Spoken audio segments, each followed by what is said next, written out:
Let's get Grayson's grades from last night. He was there, of course, and you look at Scott. You know, when we had you on from Nashville in the locker room, you said they were kind of stunned. Last week, a little bit different, maybe a little surprised. Last night you had to see a confident bunch in that locker room. A confident bunch with a huge exhale, sigh of relief mixed in.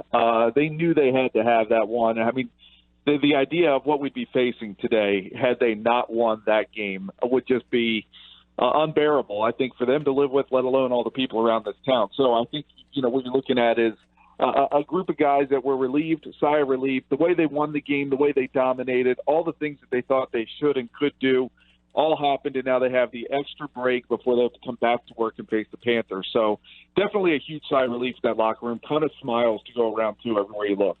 Last night, obviously you get a performance like that. Grayson's grades, you got a lot of big-time performance. But let me ask you, of all the people who stood out last night, if I was to say, give me a guy that was the biggest difference maker for you. You handed out a lot of A's last night. Yeah, I'll tell you what.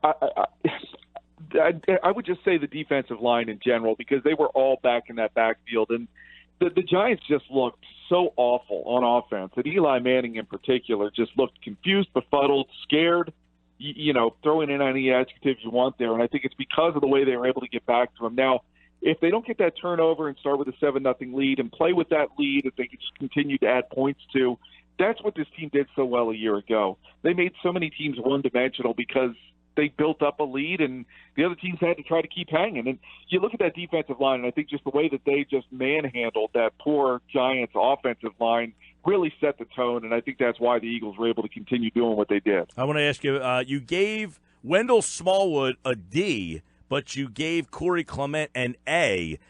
So why the difference in the running backs, and is that a sign that you think that Clement is a better choice to kind of be the guy moving forward?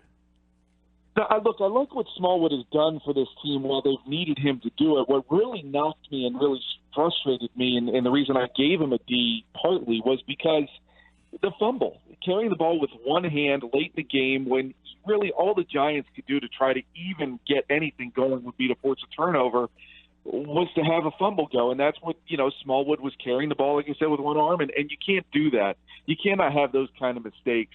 Particularly if it was any closer to have that kind of thing happen. It was in their own end of the field as well. He had less than 3 yards per carry. And I understand part of that's because, the offensive line was kind of in shambles at times and trying to make its way through the game. But I think that Smallwood has done well for this team, but I needed to see a little bit more of a performance for him. You mentioned Corey Clement.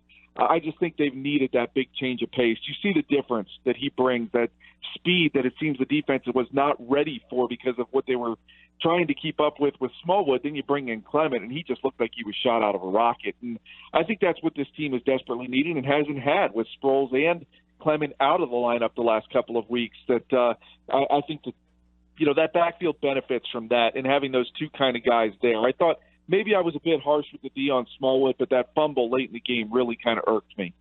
Hey, Scott, one adjustment, I think maybe the only major adjustment I noticed last night was on defense, and that was Jim Schwartz playing his corners a lot closer, almost pretty much press coverage. And you just mentioned how the defensive line was overwhelming for the Giants, and I think that symbiotic relationship came into effect where because Eli couldn't just get rid of the ball in 2 seconds against soft coverage like he did twice last year, the defensive line was given just that little extra time to be able to get up on Eli Manning. Did they talk about that last night, that slight adjustment? And did you notice that finally you saw the Eagles cornerbacks playing some press coverage on the outside?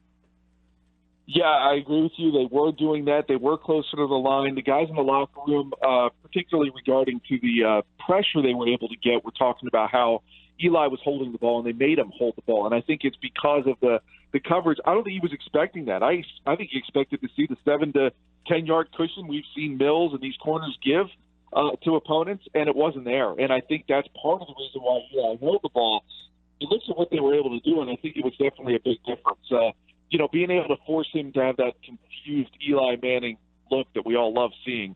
I think that's one of the biggest reasons why he was just stunned. And, I think it worked to really get, Odell Beckham from getting into a rhythm too. I mean, they were on him when they did throw those short passes.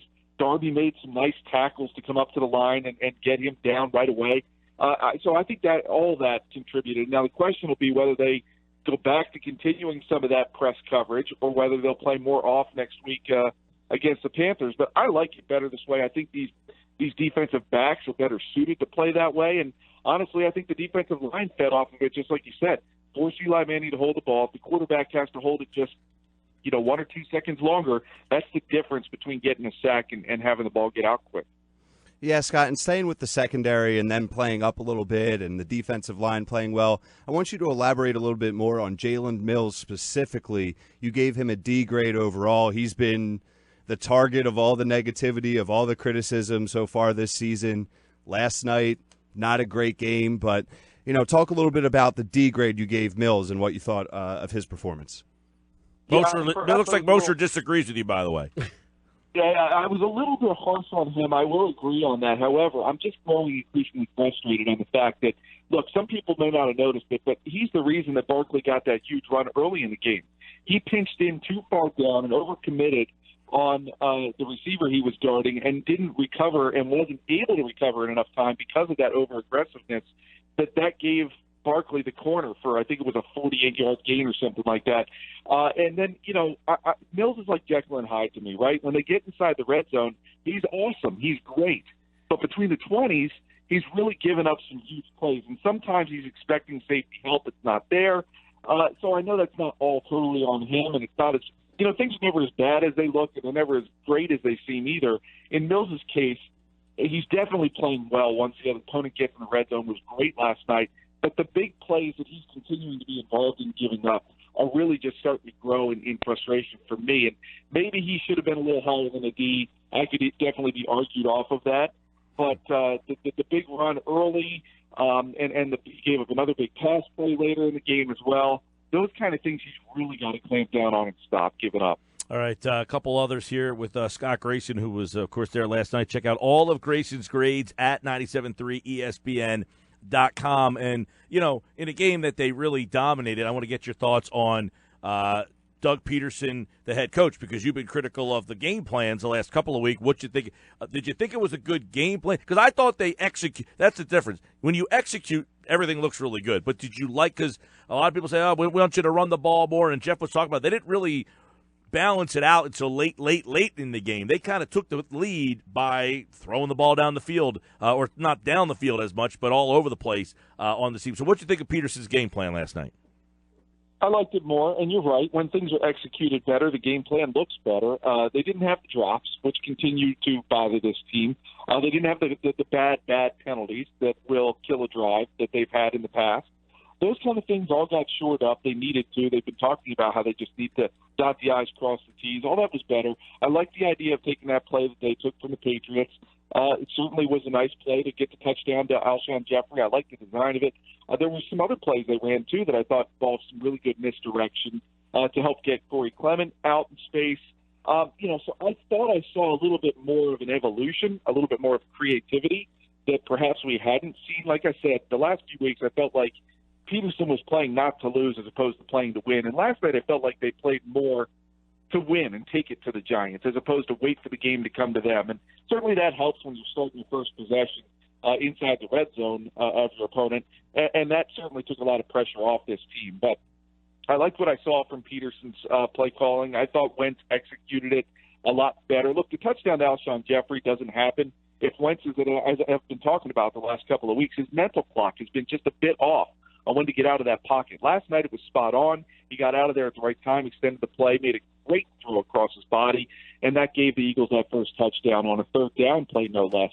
He was just phenomenal on third down. Everything looked a lot better. You're right. When it's executed, everybody looks like a genius, and he did that last night. For all of Grayson's grades, go to 97.3 ESPN.com. He's also got a piece up on the pressure getting to Eli Manning, and you could check out all of his locker room interviews. Zach Ertz had a nice hat on last night. You can check out that video at 97.3 ESPN.com. Thanks, Scott.